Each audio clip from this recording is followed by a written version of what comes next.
La audiencia de Juan Villoro es transversal porque tiene lectoras y lectores cuarentañeros, sesentañeros, y un compañero de trabajo me sorprendió esta semana, tiene 23 años, y cuando le conté que íbamos a estar hoy juntos me dijo: qué suerte estar con Juan Villoro porque es uno de mis autores preferidos. Y es una cosa que dije, no es tan fácil tampoco concitar sectores de edades tan diferentes en la misma persona. Y después lo pensé y dije, bueno, ¿cómo no va a ser posible si Juan Villoro es esa persona que habla del móvil como un ornitorrinco eléctrico, habla del deporte como una representación incruenta de la guerra?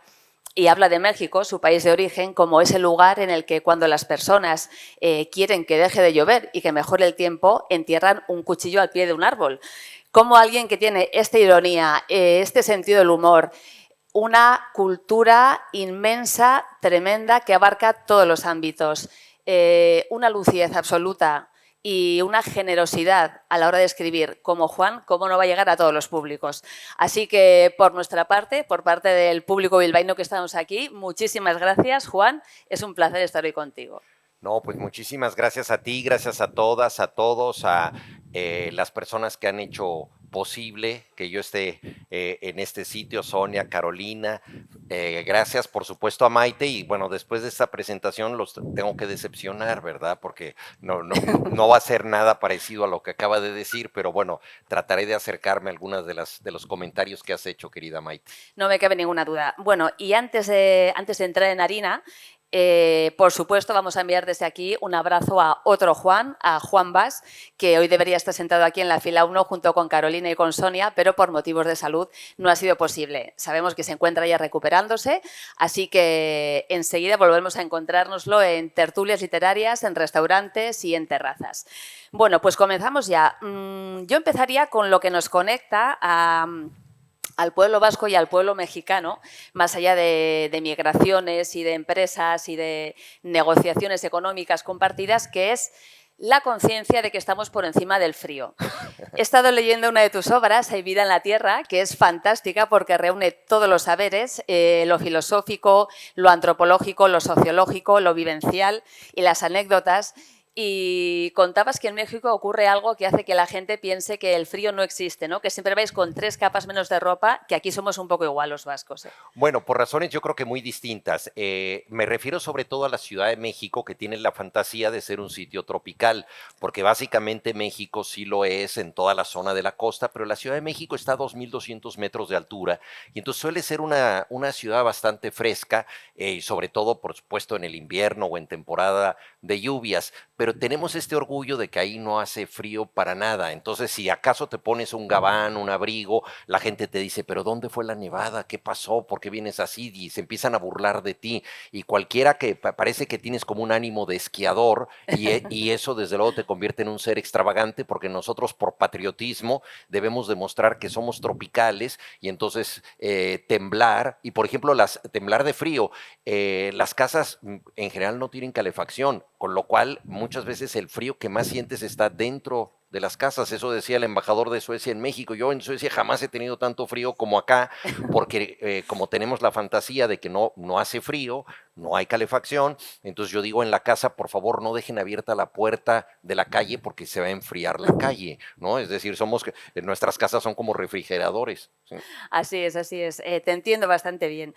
Hay otra conexión también, en este caso familiar, porque he podido leer que tu abuela, María Luisa Toranzo, aquella dama maravillosa que tocaba la mandolina, el arpa, que escribía libros de autoayuda ya en su época y que rifaba sus diarios entre sus nietos, alguno te tocaría a ti posiblemente, Sí. también recurrió a un vasco para que la trasladara hasta Donosti cuando la Revolución Mexicana llegó a su casa.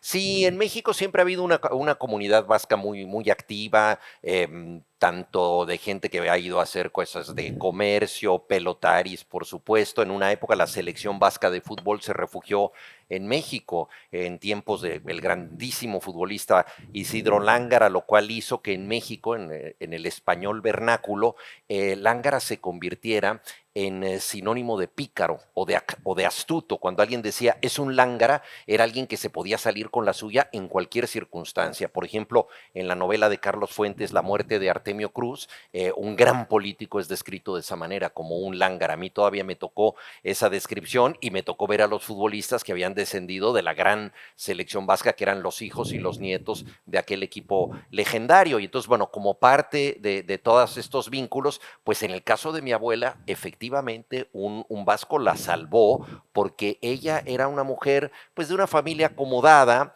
y un general de la Revolución Mexicana le había echado el ojo y la quería secuestrar, ¿no? Entonces ella se sentía amenazada y este hombre con un apellido que a mí me parece de leyenda, Celestino Bustindui, le dijo, ven a España y te salvas. Entonces vino a España, estuvo en San Sebastián, estuvo aquí en la región, pero luego no se adaptó del todo, acabó en Barcelona y se casó con el que sería mi abuelo, que era un aragonés que había ido como médico a Barcelona. Eso Entonces, bueno, es. algo del País Vasco tiene que ver con mi destino, porque si no, no hubiera nacido yo. Eso es. Bueno, y esta es la segunda vez que vienes a este festival, innumerables veces a Bilbao, así que alguna conexión evidentemente hay. Te quería hablar también de cuánto pesa en cómo somos como personas y en cómo escribimos, también en tu caso, nuestros orígenes. Y tú eres mexicano, hijo de padre barcelonés, de abuelo maño en este caso, por Sí, un lado, y luego también tuviste una infancia en el colegio alemán. sí. Visto desde fuera, parece que la cultura y la manera de estar en el mundo de México y de Alemania, con su disciplina prusiana, son un poquito antitéticas, no sé si tanto, ¿no? ¿A ti qué te ha quedado de lo mexicano y de lo alemán en tu manera de trabajar? No, los mexicanos solemos admirar mucho a los alemanes porque pueden hacer todo lo que nosotros no logramos.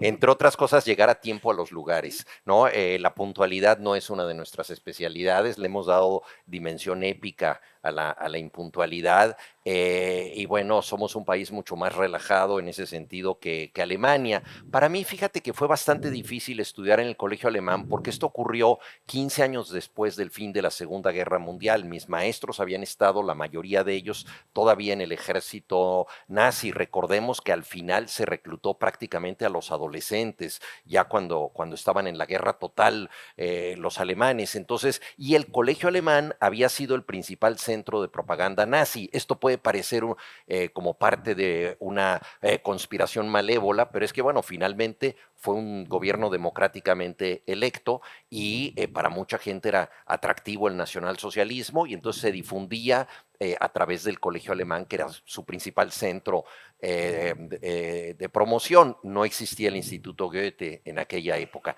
Y entonces mi padre, que había estudiado en Europa, porque él nació en Barcelona, luego creció en un internado de jesuitas en Bélgica, era un fanático de la educación europea. Y alguien le dijo que me podían meter al colegio. A los 4 años me sometí a un examen de admisión que por supuesto no recuerdo, y ahí se decidió que yo entrara al grupo de los alemanes, porque el Ministerio de Educación había decidido que el colegio alemán no tuviera un grupo que fuera exclusivamente de alemanes, porque ya sabemos que los alemanes luego cuando se entusiasman tanto consigo mismos, pues se les ocurre invadir Polonia o alguna otra cosa. Entonces dijeron, no, no, tiene que ser un grupo mixto. Y el colegio astutamente dijeron, va a ser un grupo mixto, metamos a 3 mexicanos en cada generación del grupo alemán. Y yo tuve la suerte, no sé si buena o mala, de formar parte de ese grupo. Mis compañeros se llamaban Helmut Weber, Rudi Roth, Josefina Stransky, Pablo Friedman, etcétera. Entonces, durante 9 años llevé todas las materias en alemán, salvo lengua nacional, y por esa razón yo creo que nada me gusta tanto como el español, porque era la lengua proscrita, era la lengua cancelada, la lengua que solo podía hablar en el patio. Aprendí a leer y escribir primero en alemán que en español.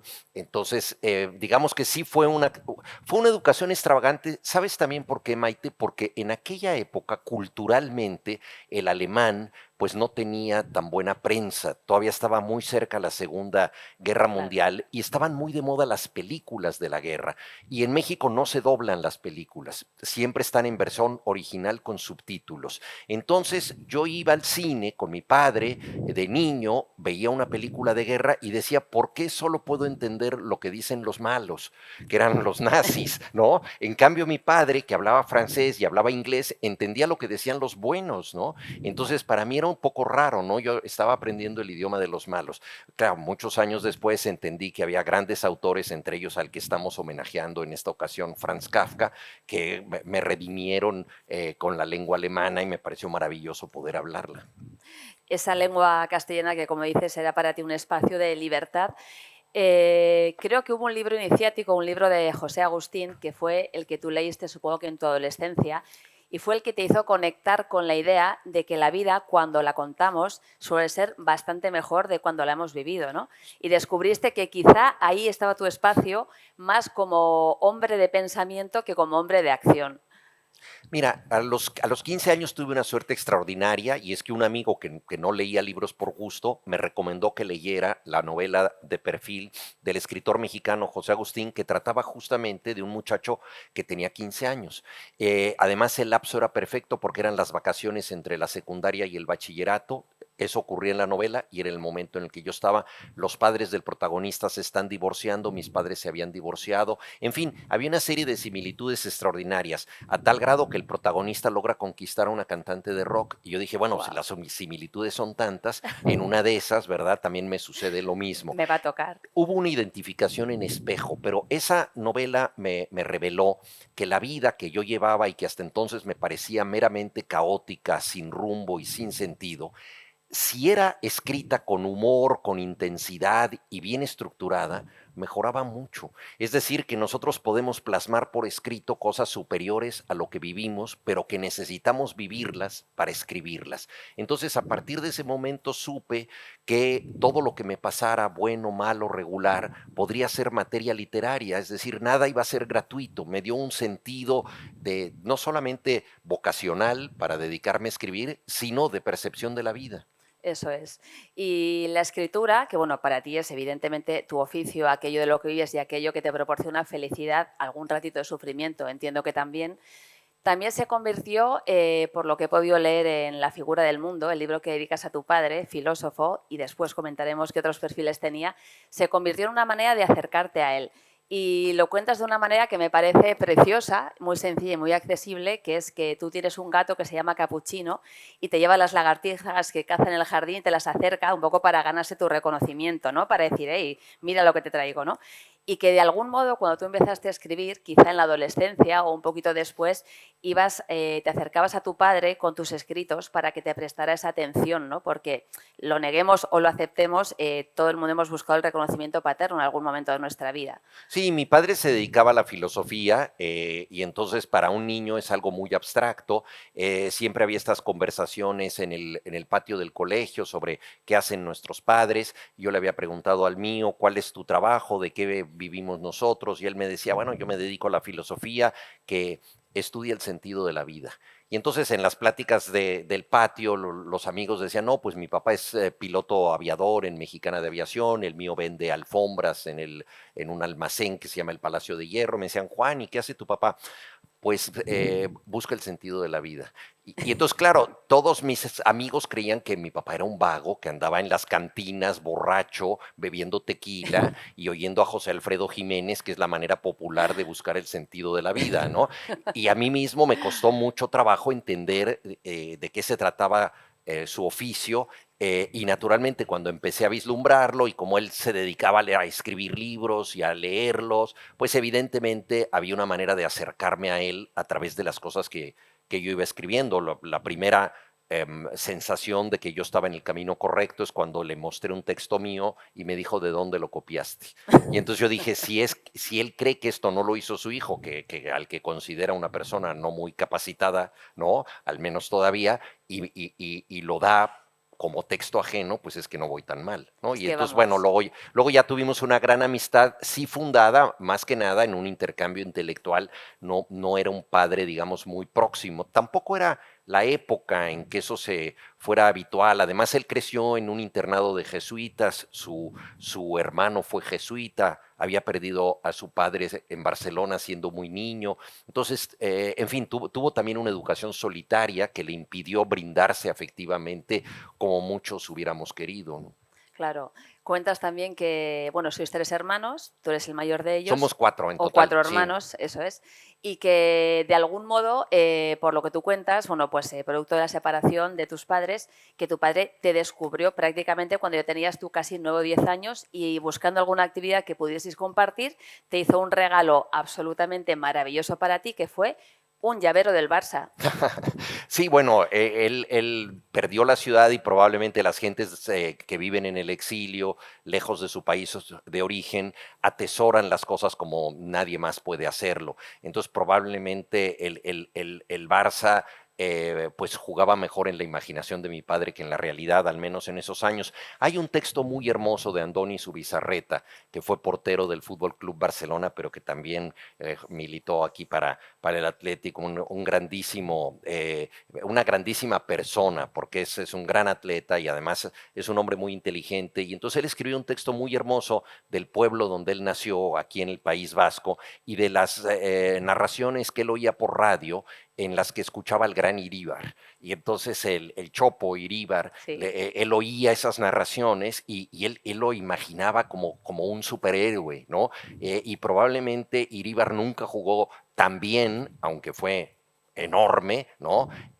Como en la imaginación del joven Zubizarreta, es decir, lo que no podemos ver lo agrandamos con el deseo, ¿no? Y bueno, es lo que mi padre hacía con el Barcelona, que entonces era un equipo meramente conjetural para mí porque no había televisión satelital, entonces nos llegaban recortes de la familia en España, de lo que había hecho el equipo, pero pues llegaban 2 meses después por barco, en fin, era un mundo un poco loco el de antes. Era, desde luego, otra manera de vivir completamente distinta. Pero tú ahí, aparte de ese llavero del Barça y esa afición ya genética que heredaste también por el Fútbol Club Barcelona, también descubriste el fútbol como ese espacio que para muchas personas es volver a la infancia. Por ejemplo, Javier Marías creo que es que lo explica Sí. de esa manera, ¿no?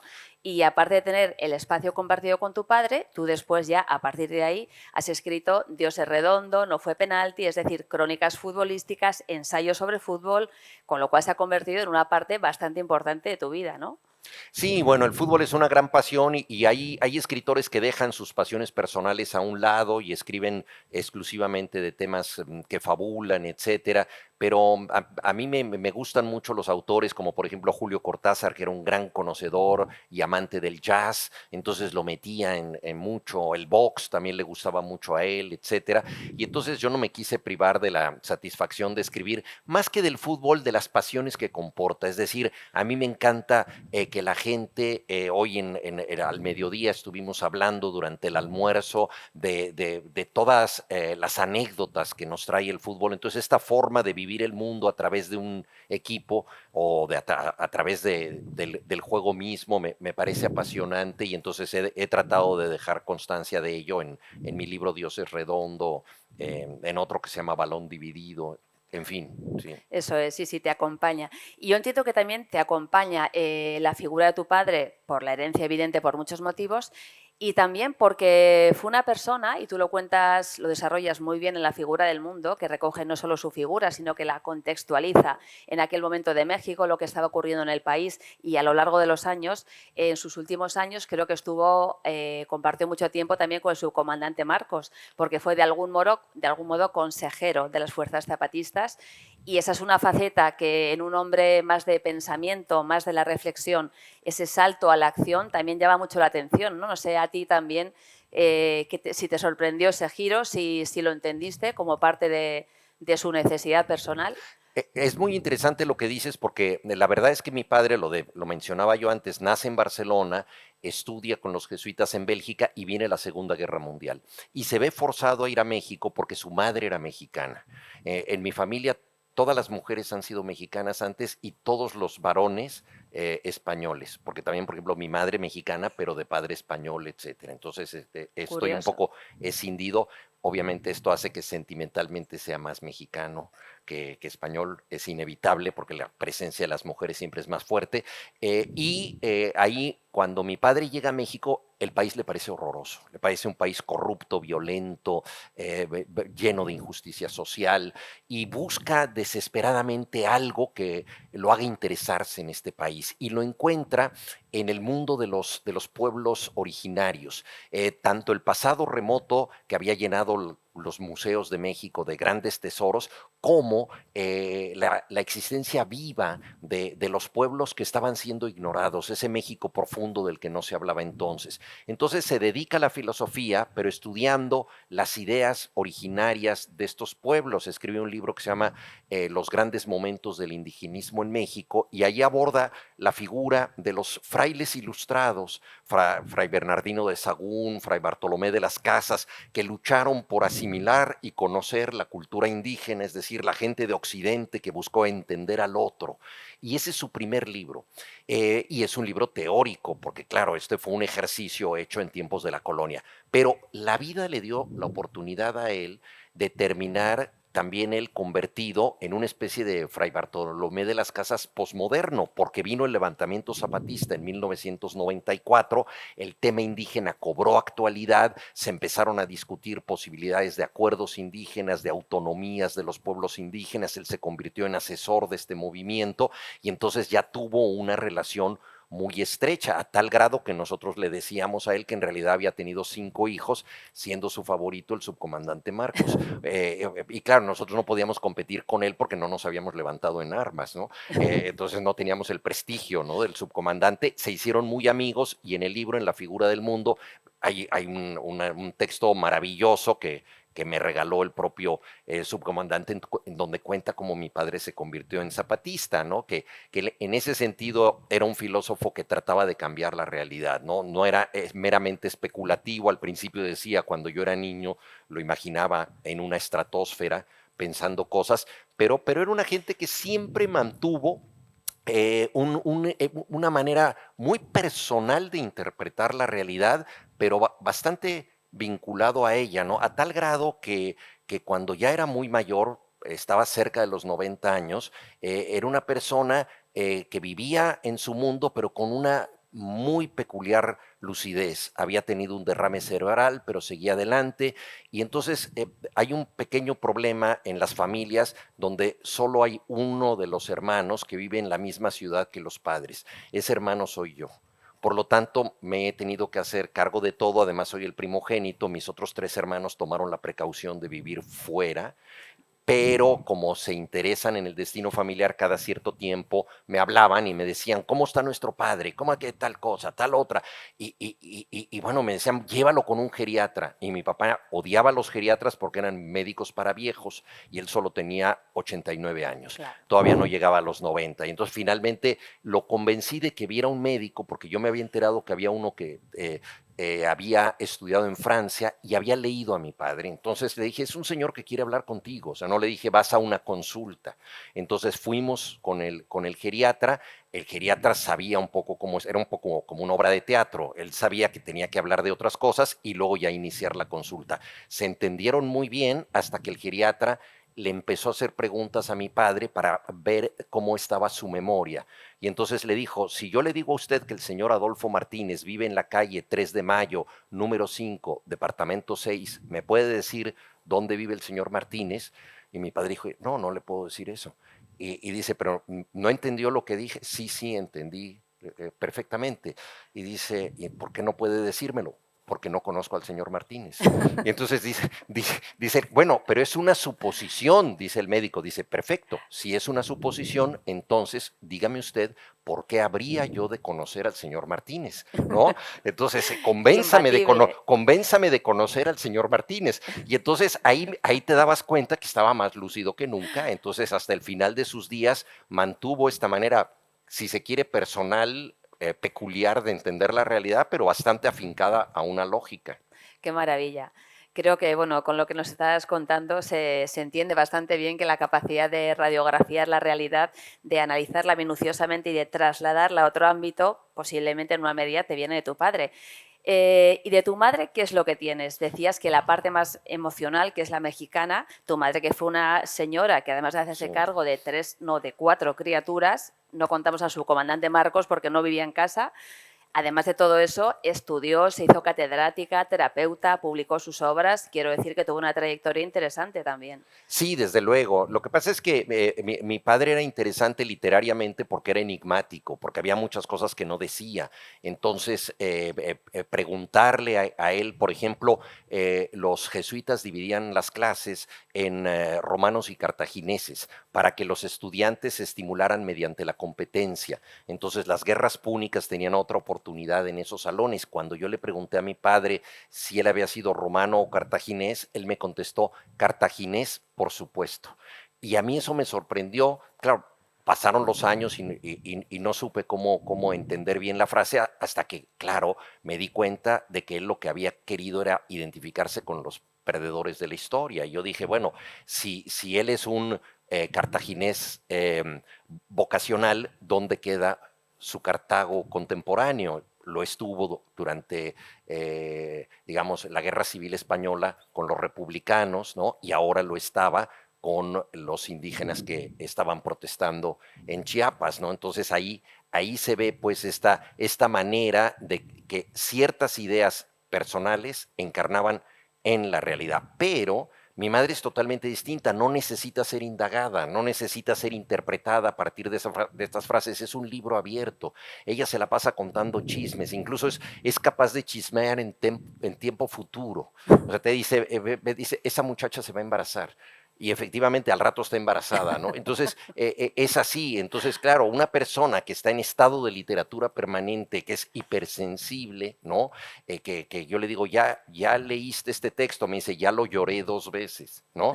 Entonces, bueno, entonces no necesita mi ayuda para expresarse. En cambio, mi padre, que era muy cerebral y todo, pero sí tenía que ser expresado emocionalmente de otro modo, porque la gran diferencia entre la filosofía y la literatura es que la literatura trabaja con emociones, trabaja y con el sentido del humor también, que es un tema de este coloquio. Bueno, iba a decir el género, pero el lenguaje inclusivo puede proteger a las personas. Entonces yo tengo 2 hermanas y un hermano. No revelaré quién lo dijo, pero digamos, un hermane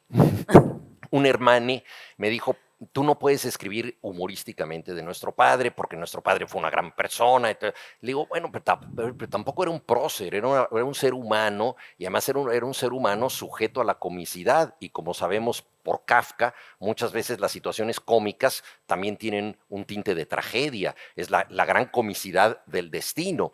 Y entonces, por ejemplo, episodios cuando mi padre estaba fundando un partido político de izquierda, que fue el Partido Mexicano de los Trabajadores, lo estaba fundando con un líder muy importante que hubo en México, que era Eberto Castillo, un ingeniero que había participado con mi padre en el movimiento estudiantil de 1968, que fue salvajemente reprimido en la plaza de Tlatelolco.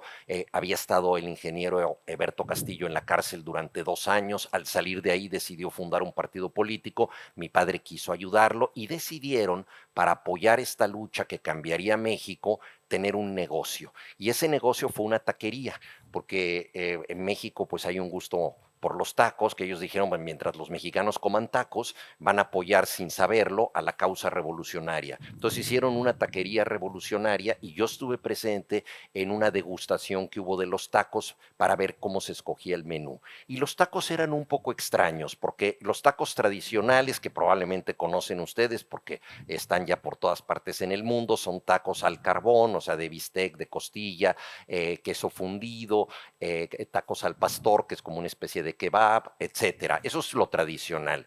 Pero estos tacos eran de guisado, eran tacos de rajas con arroz,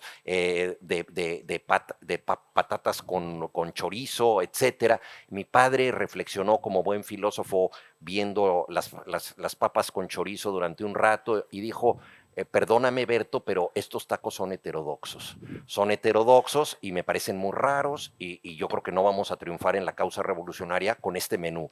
Y entonces Eberto Castillo le dijo, pero ¿cómo quieres tú cambiar al ser humano si no cambia su apetito? El hombre nuevo de la aurora socialista comerá otro tipo de tacos. Entonces tenemos que dar un menú revolucionario. Y esa fue una discusión real que además incluso condujo a un pleito entre ellos y a una escisión al interior del partido por el menú de una taquería.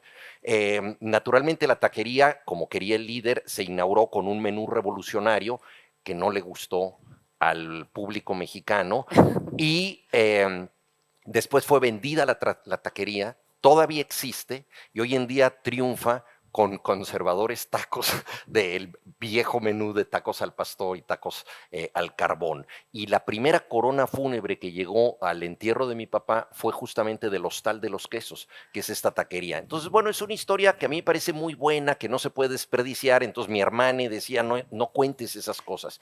Pero yo creo que esto define una época y define la comicidad de la vida y hay que hacerlo, ¿no? A mi papá probablemente le hubiera parecido algo incómodo, ¿no? Pero si no hubiera él sido capaz de admirar mi libro, por lo menos me da gusto ponerlo un poco nervioso.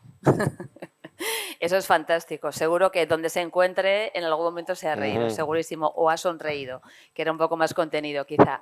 Hablabas de humor, desde luego de lo imprescindible que es en la vida y de que, como bien sabemos, drama más tiempo suele ser igual a comedia. Nos hace falta que transcurra un poco de tiempo para reírnos de nuestras propias miserias, sobre todo. Con las ajenas a veces resulta más fácil.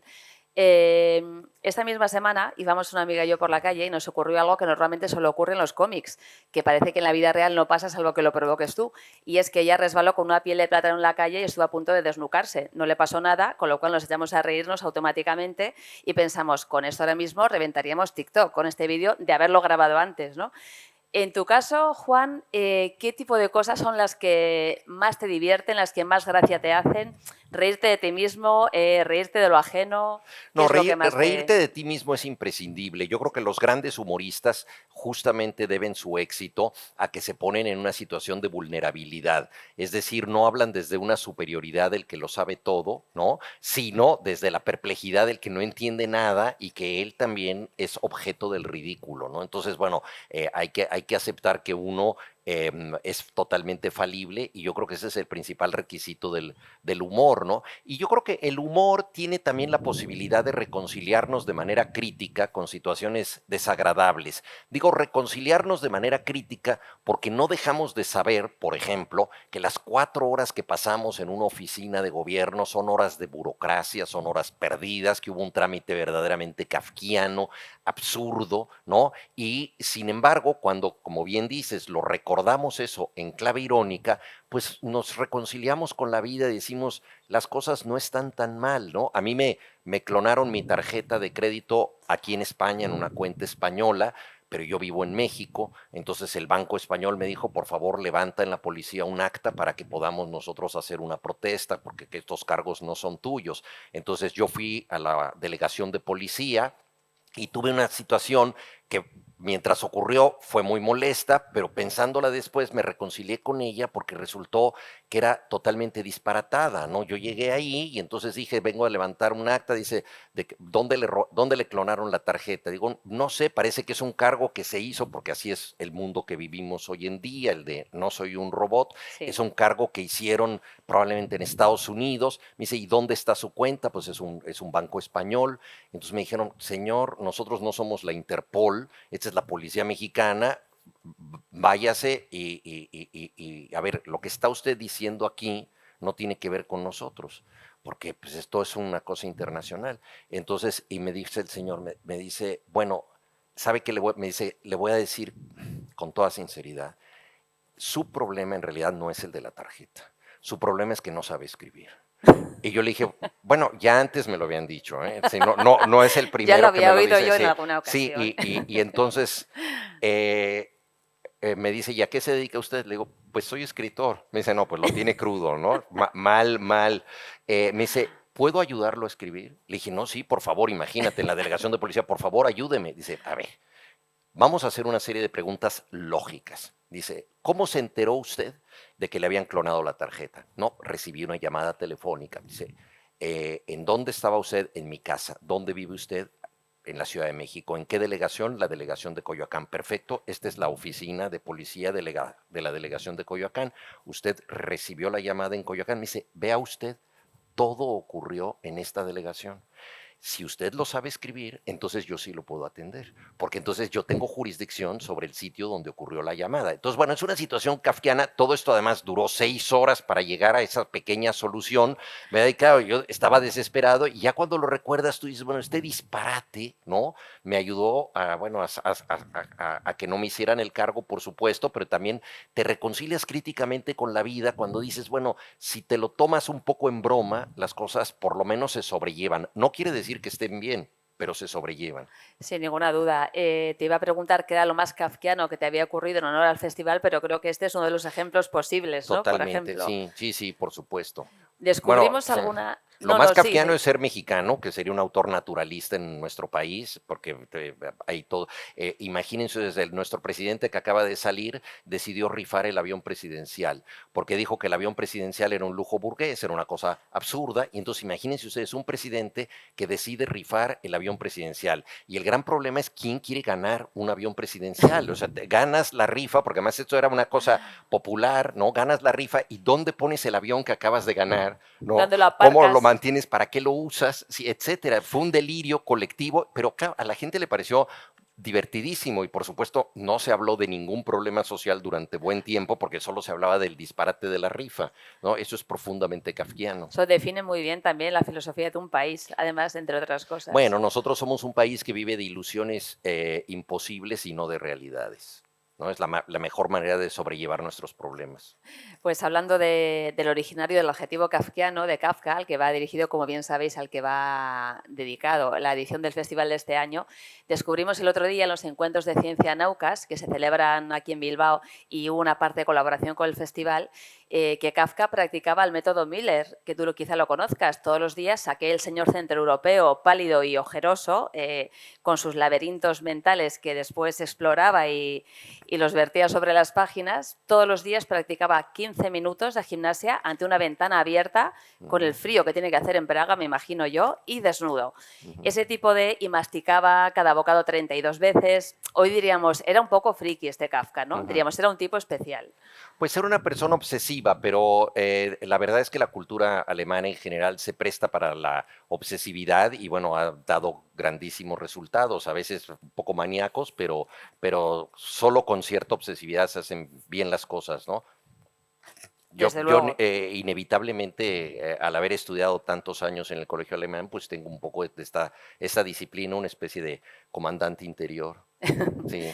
Que te rige, Que me los rige. horarios, la disciplina para sentarte a escribir, para Sí, levantarte. el mayor terror en el colegio era lanzarnos desde el trampolín más alto de la piscina. Eso era una cosa tremenda, porque si te lanzabas de clavado, aprobabas con 10 la máxima nota. Si te lanzabas de pie, aprobabas con 6, que fue lo que yo hice. Pero claro, pero había chicos que tenían crisis de nervios, porque era como despeñarse rumbo al vacío, porque si alguien se ha subido a la plataforma de 10 metros, se ve altísimo desde allá arriba, y esto era para templar nuestro carácter. Yo no sé si templó nuestro carácter, pero por lo menos nos volvió raros. Y resistentes, sin ninguna duda. Pues mira. Eliminó el miedo de raíz, vamos a decir también, quizá. Pues mira, por lo menos me hizo aprobar la materia. Y eso yo creo que ya es mucho. Bueno, y te hizo traductor también de alemán, que tampoco es Sí, poco. bueno, fue una relación de amor-odio, como pasa muchas veces con una persona que en principio te cae mal y luego te casas con ella, ¿no? Así la atracción hacia el alemán llegó tardíamente porque yo hablaba alemán, pero lo fui relegando al inconsciente, de pronto soñaba en alemán, lo cual me preocupaba mucho, despertaba yo bañado en un sudor frío y decía, qué maravilla, no tengo que hablar alemán, ¿no? Era como una especie de cadalso al que yo entraba, pero luego la literatura que me ha salvado de tantas cosas, también, a ver, es un idioma maravilloso, tiene una literatura portentosa y entonces no solamente empecé a leer otra vez en alemán, me fui a vivir a Berlín, estuve 3 años ahí, traduje libros, he traducido un libro de Goethe, otro de Lichtenberg, un gran ilustrado del siglo XVIII, en fin, a Rezzori, que es un gran autor austrohúngaro, a Schnitzler, el autor austriaco, en fin, a mucha gente y bueno, eso también ha sido una gran escuela para mí y hoy en día pues ya no tengo esa relación neurótica, al menos es lo que yo me digo a mí mismo. Bueno, funcionó el salto en la piscina, Sí, vamos a sí, sí. decir.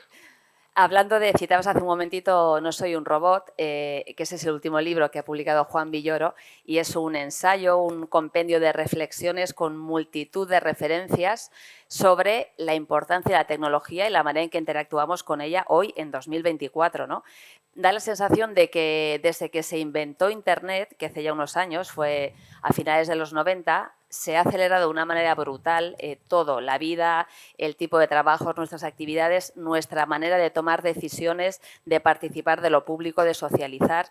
Y da la sensación un poco de que hubo un buen día, un martes por la mañana, en que la tecnología llamó a la puerta de nuestra casa, le abrimos, le dijimos pasa, se nos tiró al cuello y nos absorbió toda la sangre, ¿no? Ya, y nos vampirizó completamente. Parece que estamos un poco en ese momento. Sí, tenemos una dependencia muy clara de las nuevas tecnologías. Mi libro no es un libro apocalíptico, o sea, no es una propuesta para la que la gente se vaya al campo, se alimente de raíces y no No use lo es. luz eléctrica, sino por el contrario, la manera en que la cultura que todavía tenemos, la forma de leer que nos tipifica como humanos, nos puede ayudar a interactuar mejor con la avalancha de estímulos que estamos recibiendo, porque hoy en día la lectura se ha vuelto atmosférica, ¿no? Es decir, nos enteramos de cosas que no sabemos muy bien de dónde vienen. Yo supe, por ejemplo, que Jennifer López Ben Affleck. y Ben Affleck, efectivamente, se habían reconciliado, pero no sé por qué lo supe, ¿no? Es decir, de pronto estaba yo enterado de algo que no me importaba, que no estaba buscando y ya lo sabía, ¿no? Es una prueba de las muchas que hay de que estamos inmersos en un mundo donde nos llegan las noticias en múltiples plataformas y estamos leyendo de manera fragmentaria, con una atención reducida, ¿no? Entonces, ¿cómo lidiar con este mundo que por un lado tiene ventajas extraordinarias? La inteligencia artificial ha sido esencial para tener una serie de ventajas en la medicina, en cálculos, en ingeniería, la biología se ha potenciado muchísimo con la inteligencia artificial, pero el gran predicamento es en qué medida esta inteligencia que está aumentando va a sustituirnos a nosotros. Geoffrey Hinton, que es conocido como el padre de la inteligencia artificial, acaba de recibir el Premio Nobel de Física por su desarrollo, pero también él mismo hace 2 años renunció al puesto que ocupaba en Google como desarrollador de esto que ya considero un monstruo incontrolable, porque aprende demasiado rápido y de una manera que ya no es para nosotros, digamos, entendible, que ese es uno de los grandes problemas, es decir, se trata de otro tipo de inteligencia. Por ejemplo, el gran campeón japonés de Go, que es el ajedrez de los japoneses, este juego que se hace con fichas, perdió con un programa de inteligencia artificial. Y hubo una jugada particularmente singular que nadie entendió muy bien por qué ocurría, que fue decisiva. Pero le preguntaron al campeón, ¿cómo te explicas la lógica de esta jugada? Y dijo, no me la puedo explicar y por eso jamás lo hubiera hecho yo. Se lo preguntaron a la máquina, tampoco la pudo explicar. Entonces llega a soluciones que la propia máquina no puede explicar porque no ha sido programada por gente que no entiende esa lógica. Pasaba, por ejemplo, en las clases de matemáticas antes que te ponían una ecuación para que la despejaras, pero no se valía llegar y decir, despejo la ecuación, el resultado es esto. Había que poner los pasos. Y entonces, y los maestros te calificaban los pasos para que vieran que tú habías hecho el razonamiento correcto. Hoy en día la inteligencia artificial tiene el predicamento, la ecuación que hay que despejar y te da el resultado. Y los pasos se borran y ella no los puede explicar y nosotros no tenemos cómo aprenderlo. Entonces se trata de una inteligencia paralela que aumenta a medida que nosotros nos volvemos más tontos, porque está demostrado que por el uso que le damos a nuestros teléfonos, en donde delegamos funciones como la memoria, la orientación en el espacio, en fin, tantas otras cosas, La especie humana está bajando en cociente intelectual a razón de 2 puntos por década a partir de los años 90 del siglo pasado. Esto es lo que se conoce como el coeficiente de Flint, que es el que mide estadísticamente la inteligencia de la especie. Entonces, se vuelven más listas las máquinas, nosotros nos volvemos más tontos. Antes usábamos destrezas que igual no parecían absolutamente necesarias, pero que nos mantenían alerta. Por ejemplo, recordar números telefónicos, ¿no? De Absolutamente. niño yo me sabía unos 10 números, bueno, todavía me sé números de teléfonos para hablar a mis estaciones de radio favoritas. Ahora oíamos The Last Time de los Rolling Stones antes de entrar aquí a escena.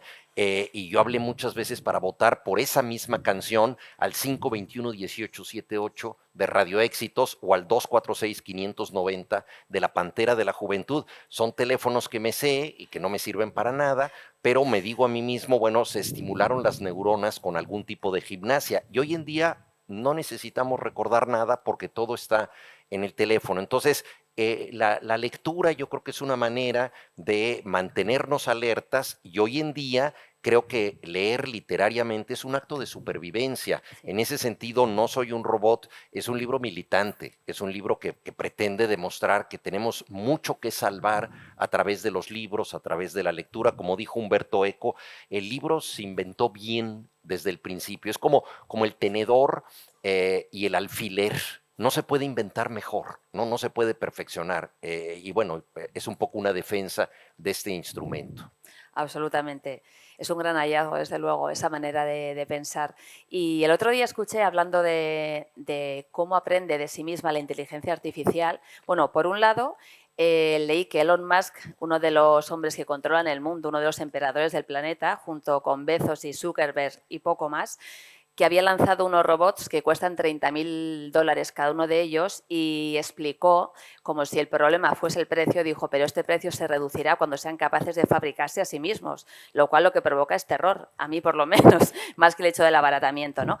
Y la misma semana, en paralelo, fue prácticamente el mismo día, escuché en una entrevista a Adela Cortina, una catedrática en filosofía maravillosa, de 77 años, que ha publicado varios ensayos sobre la ética y la inteligencia artificial, y decía que hay una línea que no se va a poder cruzar, que es que nunca podremos enseñar ética ni moral a las máquinas, que ese conocimiento humano nunca se va a poder traspasar. Con lo cual, aunque llegara un momento que nos sustituyesen, ahí habría siempre una línea roja. No sé qué piensas tú de esto. Sí, Geoffrey Hinton decía que uno de los grandes problemas de la inteligencia artificial es que es incapaz de padecer dolor, de padecer sufrimiento, por lo tanto de tener límites que lo autocontrolen.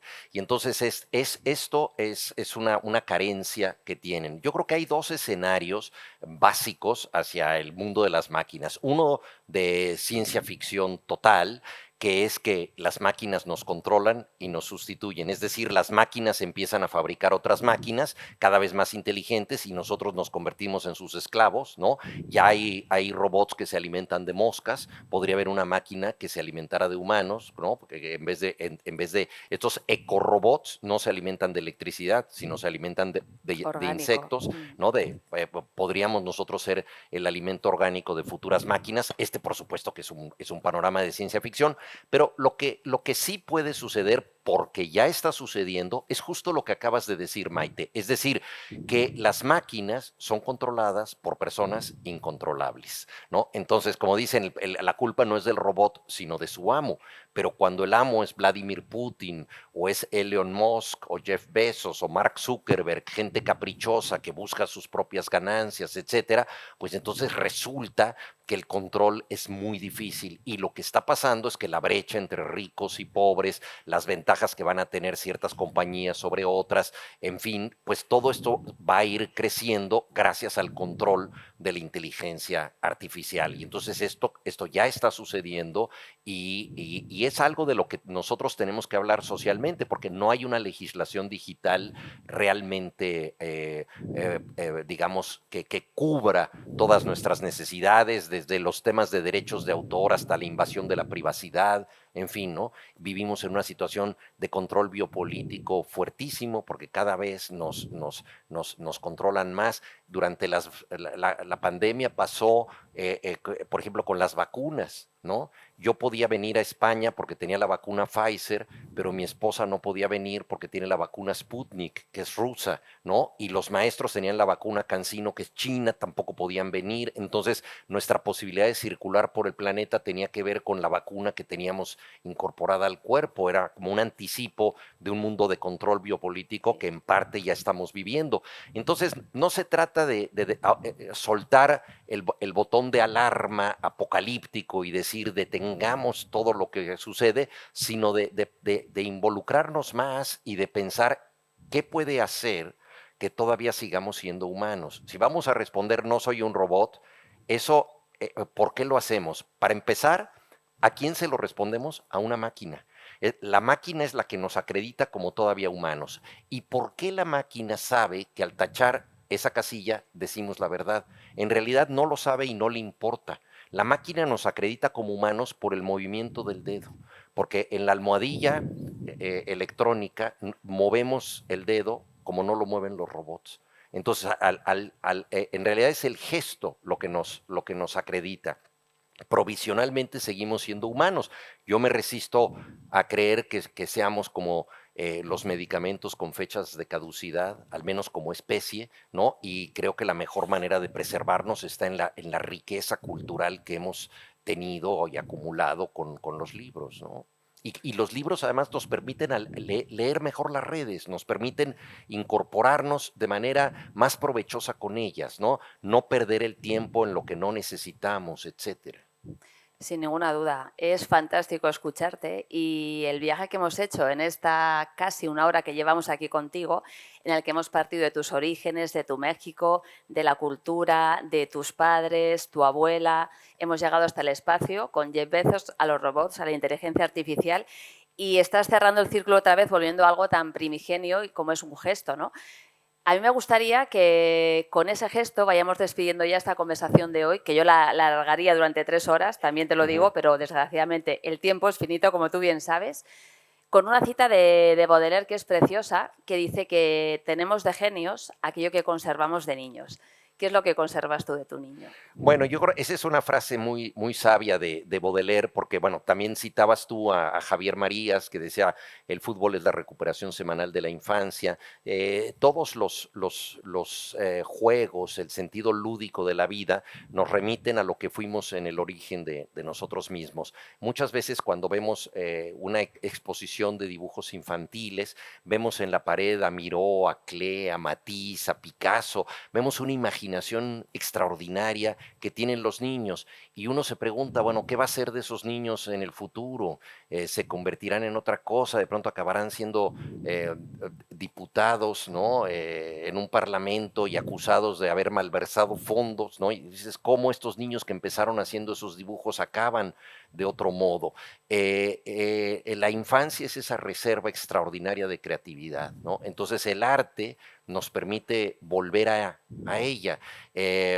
Yo en lo personal, bueno, he tratado de ser saludablemente infantil, no sé si lo he logrado, pero bueno, el libro mío que más ha conectado con los lectores es un libro cuyo protagonista tiene 13 años, entonces eso me hace sentir, se llama El libro salvaje, que es la historia de un libro que no quiere ser leído, ¿no? Es un libro outsider, ¿no? Y bueno, eso me hace pensar que al menos mantengo la edad de los 13 años, yo creo que es mi edad intelectual favorita y bueno, y ya el solo hecho de mantenernos con vitalidad y con esperanza en un mundo hostil, yo creo que es algo que también nos remite al mundo infantil, porque Sí. el mundo infantil es el mundo de los deseos posibles. Los hermanos Grimm ampararon todos sus cuentos con un lema que me parece extraordinario que dice, entonces, cuando desear todavía era útil. Hubo una época en que el deseo se cumplía y era útil. Llegaba una hada madrina y te proponía uno o tres o dos o tres, normalmente tres deseos, ¿no? Entonces, este mundo del deseo que se puede cumplir es el mundo del arte, es el mundo de la literatura y bueno, he tratado de ser fiel, sino a la realización, por lo menos a la búsqueda de estos deseos. Juan Villoro, nuestro deseo es que vuelvas a Bilbao, por Claro. supuesto, siempre que tú quieras, siempre que este festival te invite, siempre que haya una audiencia aquí dispuesta a escucharte y a leer tus obras. Y a esta audiencia en concreto os quería recordar ahora que Juan va a estar fuera firmando sus libros para quien os apetezca acercaros a saludarle o a dejarle un ejemplar. Y, en fin, que ha sido un auténtico placer, no es un cliché, es lo más honesto que te puedo decir ahora, Juan. Ha sido un gusto compartir esta tarde contigo y, desde luego, con vosotras y con vosotros también. Así que un aplauso enorme No, Maite, desde lo mil más hondo gracias, del corazón. gracias, gracias.